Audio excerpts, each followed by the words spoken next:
सह्याद्री कारखाना आमच्या तालुक्यात असून आम्हाला सभासद करण्यासाठी शिफारशीची गरज लागते.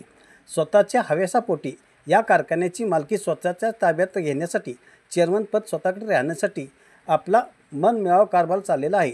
त्याचा विरोध म्हणून हा उठाव चाललेला आहे, असे सह्याद्री सहकारी कारखान्याच्या पंचवार्षिक निवडणुकीच्या प्रचारादरम्यान सुपणे तालुका कराड येथील दीपक विष्णू पाटील यांनी सांगितले.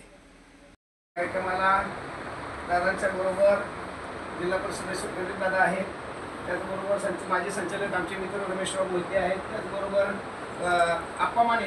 नमस्कार सर. हे कराडचे उमेदवार आहेत. आप्पा माने कराडचे लोकप्रिय नगरसेवक आणि माजी आमदारांच्या बंधूंना पाडून नगरसेवक ते झालेले आहेत, असे हे आप्पा माने. ते काका पाडून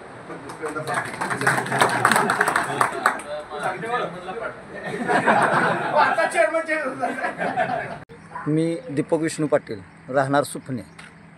आज ओहू गाठलेल्या सह्याद्री साखर कारखान्याच्या इलेक्शनाच्या संदर्भात बोलायचं झालं तर जे चालू सत्ताधारी पॅनेल आणि कारखान्याचे चेअरमन बाळासाहेब पाटील माजी आमदार यांच्या विरोधात जो बंड पुकारलेला आहे, त्या बंडाला मी त्यांच्या विरोधात काम करत आहे. याचं कारण असं आहे की कारखाना आमच्या तालुक्यात असून आम्हाला सभासद करण्यासाठी आम्हाला शिफारसीची गरज लागते.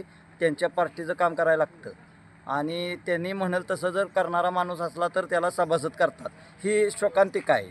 ज्यांनी हा कारखाना पूर्वजांनी स्थापन केला त्यांनी एका हेतूनं केला की तालुक्याचा विकास या कारखान्याच्या माध्यमातून शेतकरी मोठा व्हावा, शेतकऱ्याचं पोट पाणी पिकावं म्हणून कारखाना स्थापन केला. पण आज फक्त स्वतःच्या हवासापोटी या कारखान्याची मालकी स्वतःच्या ताब्यात घेण्यासाठी चेअरमनपद स्वतःकडे राहण्यासाठी आपल्या मनमिळावू कारभार चाललेला आहे. त्याचा विरोध म्हणून हा उठाव चालू आहे. गाव सुपणे, मधुकर पाटील. ऊस काही वेळेत जातच नाही, 17-18 महिन्यानंच जातात आणि टोळ्या पण नसतात माऊली.